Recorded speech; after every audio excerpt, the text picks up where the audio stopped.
no seu todo, ser um livro completo, de altíssima relevância para toda a humanidade, eu diria, o único livro indispensável para todos os povos e nações do mundo. Existem pessoas que trocam a palavra de Deus, ou seja, este livro, pelo pecado. Já dizia Moody, um dos grandes pregadores dos tempos modernos: Bíblia e pecado para mim são incompatíveis. Ou a Bíblia me afasta do pecado, ou o pecado me afasta da Bíblia. Na verdade, o objetivo principal da Bíblia é nos afastar do pecado. O salmista, no Salmo 119, versículo 11, diz o seguinte: guardo no coração as tuas palavras para não pecar contra ti. Então veja que a Bíblia é o mecanismo de defesa que cada um de nós temos contra o pecado. O que seria trocar a palavra de Deus pelo pecado? Seria, na verdade, diversas atitudes tomadas em relação ao livro sagrado, que culminaria num verdadeiro fracasso na vida, podendo levar quem faz tal escolha a uma separação eterna de Deus, que a Bíblia chama morte eterna. Então, se desviar da palavra de Deus e obedecer e seguir os rumos traçados pelo pecado, significa ir em direção à morte eterna. Vamos apresentar algumas dessas atitudes. Primeiro, a Bíblia, na voz profética, aponta para o nascimento de Jesus, mas não diz em nenhum capítulo ou versículo a data do seu nascimento. Também não diz o dia, mês e ano. Se fosse relevante esse pormenor, Deus nos teria informado. O importante no caso não é a data em si, mas é o evento, o acontecimento. Pois bem, a maioria esmagadora das pessoas que vivem no mundo ocidental comemora o Natal focando a data, que é falsa e forjada, pois Jesus não nasceu no dia 25 de dezembro, pois grande parte das antigas civilizações prestavam homenagens a deuses pagãos com trocas de presentes que eram colocados em uma árvore enfeitada ao som de música, comida e bebida, e a data comum a vários povos que praticavam essa comemoração era 25 de dezembro. Como não havia nenhum registro sobre a verdadeira data do nascimento de Jesus, a Igreja Católica oficializou essa data para aderir ao costume pagão com interesse de migração dos povos pagãos para o cristianismo. Acontece que o mundo se fixou na data e na festa, e não no evento que é o nascimento do Salvador para alegria de todos os povos e todas as nações. Segundo, a atitude: o povo que Deus escolheu para ser sua propriedade exclusiva não deve seguir o modelo dos demais povos que povoam a terra. Tem que ser diferente. Jesus disse aos seus discípulos: vós sois o sal da terra. Ora, se o sal vier a ser insípido, como lhe restaurará o sabor? Para nada mais presta, senão para ser lançado fora e ser pisado pelos homens. Vós sois a luz do mundo. Não se pode esconder uma cidade edificada sobre um monte, nem se acende uma candeia para colocá-la debaixo do alqueire, mas no velador, e alumia todos que se encontram em casa. Assim brilhe também a vossa luz diante dos homens, para que vejam as vossas boas obras e glorifiquem o vosso Pai que está nos céus. Evangelho de Mateus, capítulo 5, versos 13 a 16. Irmãos, isso quer dizer o seguinte: nós somos a luz do mundo e sal da terra. Nós somos modelos a ser seguidos. E não nós somos atraídos pelo modelo secundário, diversos modelos que o mundo apresenta. Nós temos que ser influenciadores e não influenciados. Por isso, Jesus nos coloca na condição de um iluminador para aqueles que estão vivendo em densas trevas. Brilhe a vossa luz diante dos homens. A luz que brilha em nós é a luz de Cristo. É uma luz diferenciada do mundo. Por isso nós não podemos de forma alguma nos deixar levar pelos costumes da sociedade. Imagina alguém, é pecado a gente fazer uma ceia e a gente dar um presente nesse dia? Não, pecado não é. Apenas nós devemos ter a consciência que nós estamos fazendo isso não pelo fato de que estamos sendo levados pelos costumes da sociedade, mas sim com entendimento, sabendo que se todas as famílias estão reunidas, as luzes acesas de todas as casas, nós podemos manter as nossas luzes acesas e participar de uma refeição diferenciada. Por quê? Porque ali naquele momento nós estamos sempre consagrando a Deus aquela atitude, como diz o texto que nós lemos: portanto, quer comais, quer bebais, fazer tudo para a glória de Deus. O pensamento ali principal é a vida que Jesus nos deu ao nascer em Belém de Judá, naquele dia aprazado. E devemos ser sempre gratos a Ele. E a gratidão, ela só é expressa verdadeiramente com atitudes, não com falas. Porque muita gente diz Senhor, Senhor, e Jesus disse: nem todo aquele que me diz Senhor, Senhor entrará no reino dos céus, mas aquele que segue e obedece a minha palavra. Na esteira deste pensamento, o apóstolo Pedro se dirige aos cristãos, dizendo: vós, porém, sois raça eleita, sacerdócio real, nação santa, povo de propriedade exclusiva de Deus, a fim de proclamar-lhes as virtudes daquele que vos chamou das trevas para a maravilhosa luz. 1 Pedro, capítulo 2, versículo 9.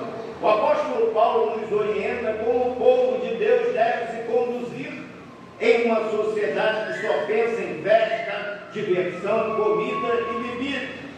Paulo diz: rogo-vos, pois, irmãos, pelas misericórdias de Deus, que apresentei os vossos corpos em sacrifício vivo, santo e agradável a Deus, que é o vosso culto racional, e não vos conformeis com este mundo, mas transformai-vos pela renovação da vossa mente, para que experimenteis qual seja a boa, agradável e perfeita vontade de Deus. Romanos, capítulo 12, versos de 1 a 2.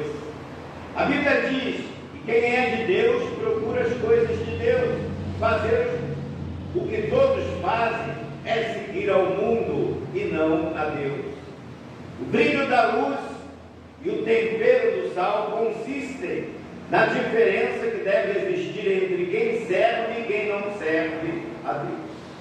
Terceira atitude a tomar é não comprometimento com o reino de Deus. As mesmas pessoas que comemoram o Natal como a festa da família carnal desprezam a família espiritual. Os crentes estão comprometidos com Deus. Os não crentes não têm esse comprometimento.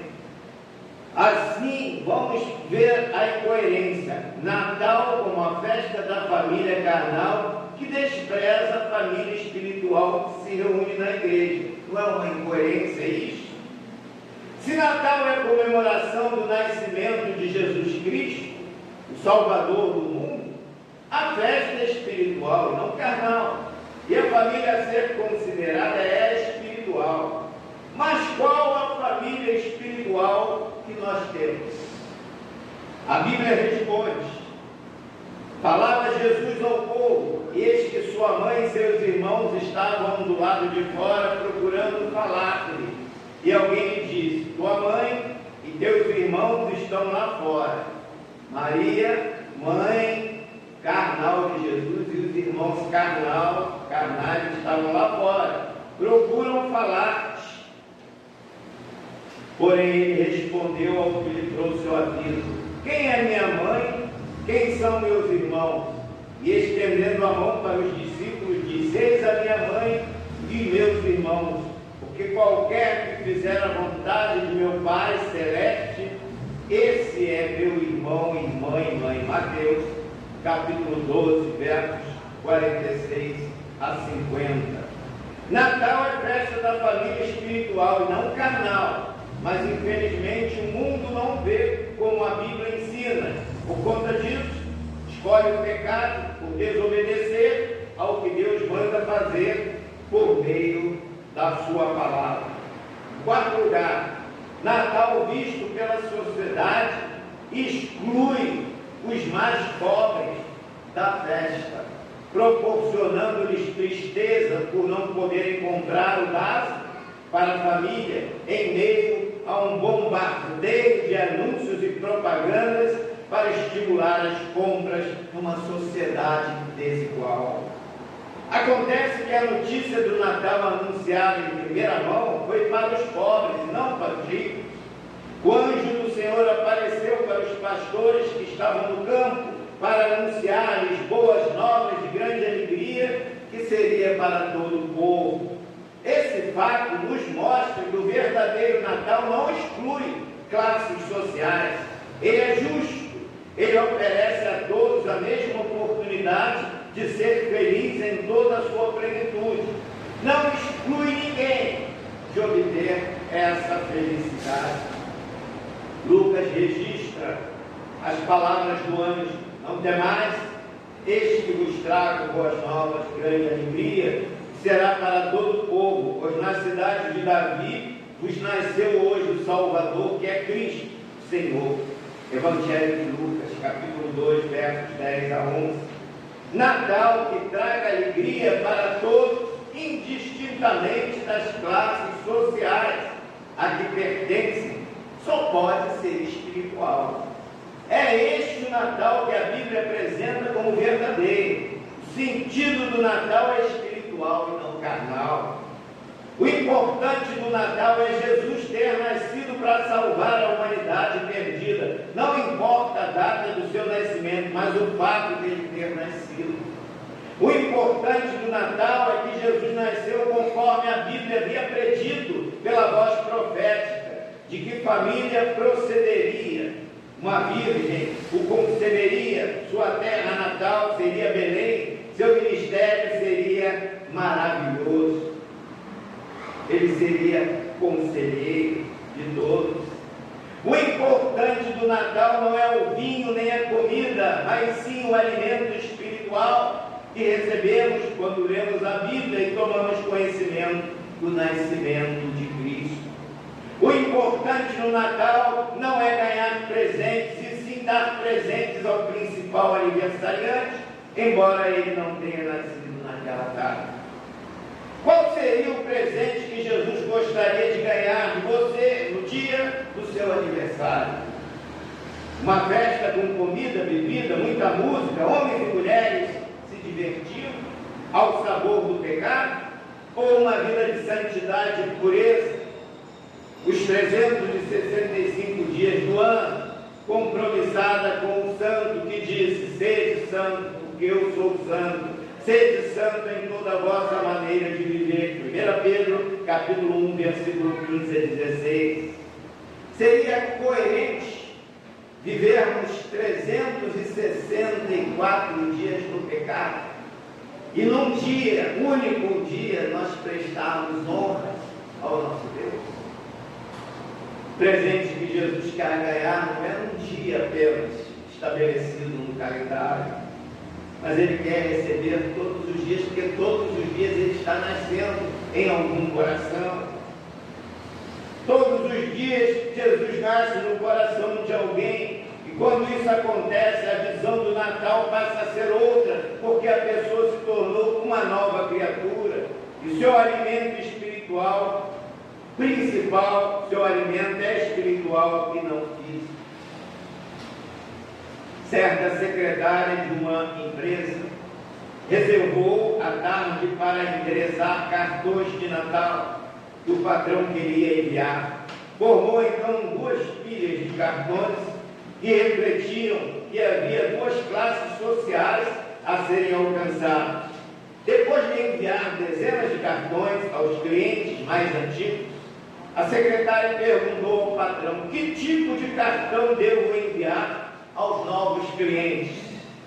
O homem refletiu algum tempo e respondeu: bem, ainda não os conheço o bastante. Faz o seguinte: envia-lhes o mais simples, o mais comum, e assim, ao invés de receber o cartão em que seriam as palavras que Cristo do Natal inspira homens para escrever textos da Bíblia, mostrando o verdadeiro sentido do Natal, os clientes novos, que eram a maioria, receberam lindos cartões cujas mensagens não incluíam o nome de Jesus, apenas boas festas e Feliz Natal.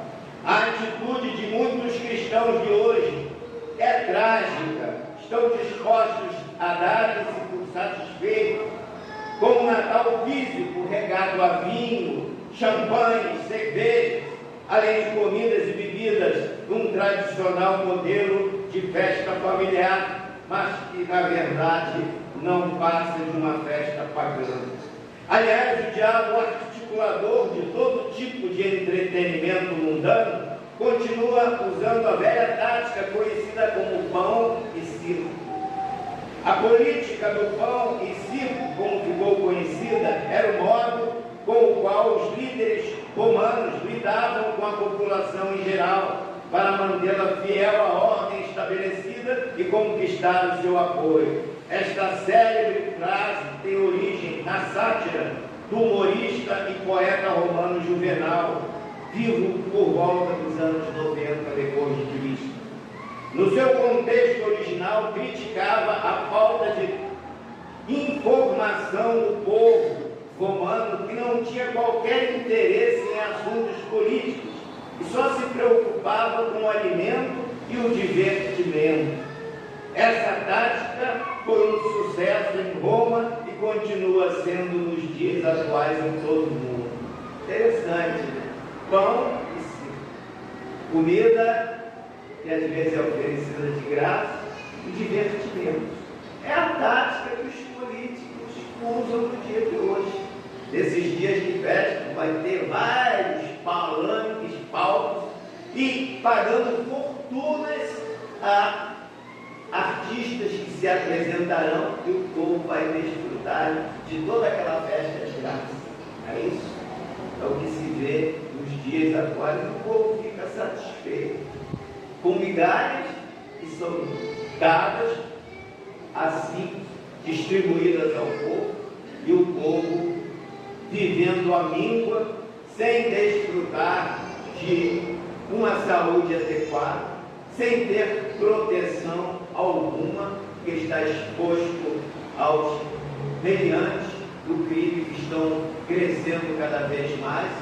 Falta tudo, emprego para as pessoas, falta moradia, mas se tem dinheiro para todo. Era a tática que eles usavam naquela época. As pessoas não se interessam pela Bíblia com suas revelações e orientações para uma vida saudável e segura em termos espirituais. Preferem pão de rabanadas e festa de Natal. Enquanto isso, a exemplo dos imperadores romanos e dos outros líderes atuais, o diabo vai conquistando a alma de cada pessoa que se envolve em festas de fim de ano e se esquece ou não se interessa por conhecer o verdadeiro sentido do Natal. O apóstolo Paulo, escrevendo aos Romanos, no capítulo 14, versículo 17, assim se expressou: porque o reino de Deus não é comida nem bebida, mas justiça e paz e alegria do Espírito Santo. A alegria verdadeira é do Espírito Santo. Uma pessoa pode sentir uma alegria efêmera. Nesse dia 24, muita gente vai se alegrar, mas quando chegar depois do dia 25, a pessoa vai olhar a conta bancária, vai olhar o cartão de crédito que ele ficou devendo por gastar desordenadamente.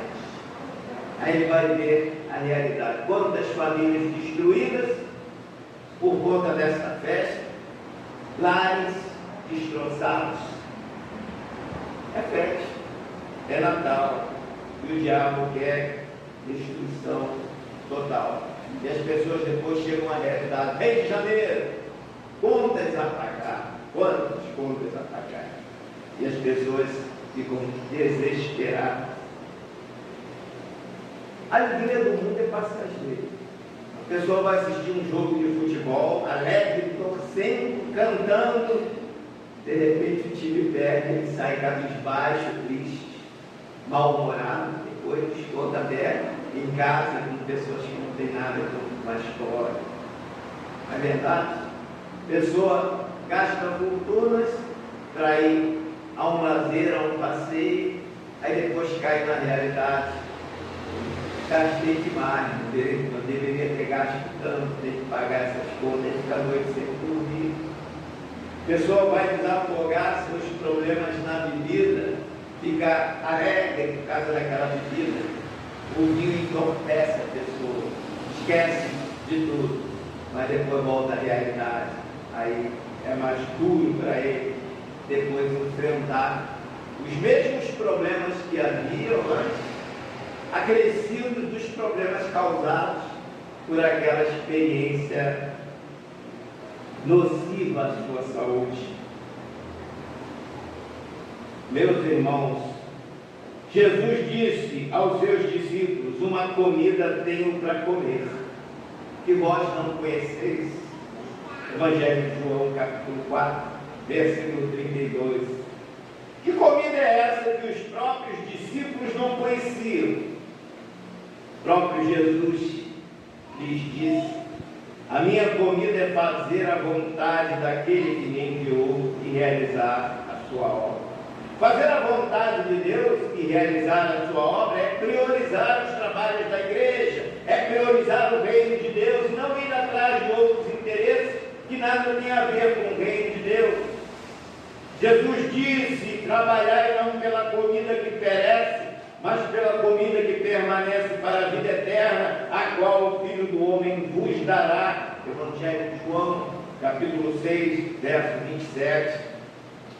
Comer e beber sucos e refrigerantes no Natal não é pecado. Pecado é desvirtuar o verdadeiro sentido do Natal, promovendo festas regadas a vinho, cerveja, uísque, champanhe e outras bebidas alucinantes que destroem o corpo e a alma. É alimentar os instintos carnais com músicas sensuais e pornográficas.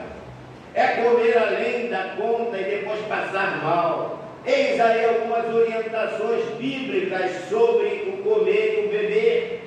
A Bíblia diz: quando te assentares a comer com um governador, atenta, pois, para o que te pôs diante, põe uma faca à tua garganta, se tu és um homem glutão. Provérbios, capítulo 23, versículo 1. Colocar faca na garganta é ter moderação para comer. Não cobices os manjares gostosos, porque são pão de mentiras. Provérbios, capítulo 23, versículos 1 a 3. Esaú vendeu a sua alma por causa dos prazeres do mundo e da comida. Gênesis capítulo 25, versos 28 a 34. Em Provérbios capítulo 28, versículo 7 está escrito: o que guarda a lei é filho entendido, mas o companheiro dos comilões envergonha seu pai. E em Provérbios capítulo 20, versículo 1, a Bíblia diz que o vinho é escarnecedor e a bebida forte é alvoroçadora, e todo aquele que neles errar nunca será sábio.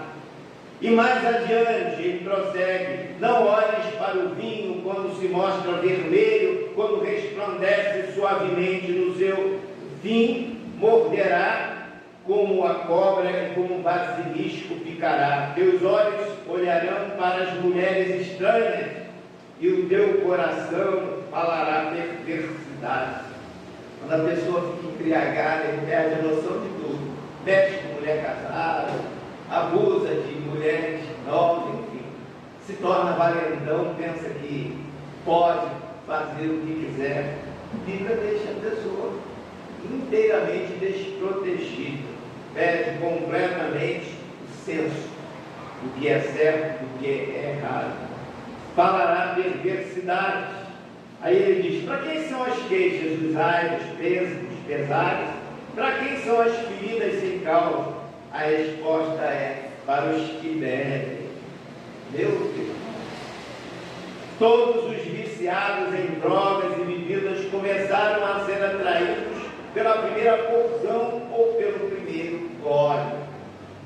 Quem bebe socialmente, como muitos dizem, para fugir de problemas, está brincando com a própria vida, alimentando uma serpente extremamente venenosa. A Bíblia diz em 1 Coríntios capítulo 3, verso 17: se alguém destruir o templo de Deus, Deus o destruirá, porque o templo de Deus, que sois vós, é santo. Destruir o corpo é destruir o templo de Deus, deve ser tratado com muito cuidado. Não é inteligente contaminar nosso corpo que pertence a Deus. Não é inteligente contaminá-lo com substâncias altamente destruidoras do corpo e da alma. São nas festas que acontecem em maior profusão brigas, traições, imoralidades, adultérios, estupros, mortes. Cuidado com a euforia.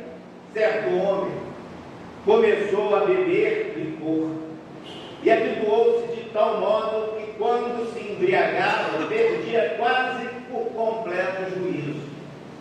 Em uma ocasião, levaram-no para a cadeia. Quando passou a sua embriaguez, perguntou ao carcereiro por que o haviam posto ali. O carcereiro perguntou-lhe: que o senhor não se recorda? Não se lembra que quebrou na cabeça do seu companheiro uma garrafa de licor? Aquele homem respondeu que não se lembrava de nada. Noutra ocasião, quando perguntou ao carcereiro por que se encontrava no cárcere, o carcereiro lhe disse: por assassínio. Não, por assassínio? Não, isso não pode ser, respondeu o bêbado. O carcereiro tornou a dizer-lhe que, por ter assassinado uma pessoa, estava preso e que dessa vez não seria fácil sair dali. O bêbado ficou petrificado até onde lhe havia levado o vício. Em seguida pensou em sua esposa, seus filhos, e quase chorando diz ao carcereiro: por favor, não vão dizê-lo à minha esposa. O carcereiro respondeu: não vamos dizê-lo, nem podemos fazê-lo, porque foi a sua esposa a pessoa a quem o Senhor matou ontem à noite. Por essa e outra razão, o autor sacro diz: para nem olhar para a bebida, quanto mais ingeri-la. Portanto, quer comais, quer bebais, neste Natal, fazei tudo para a glória de Deus. Que Deus assim nos abençoe. Amém.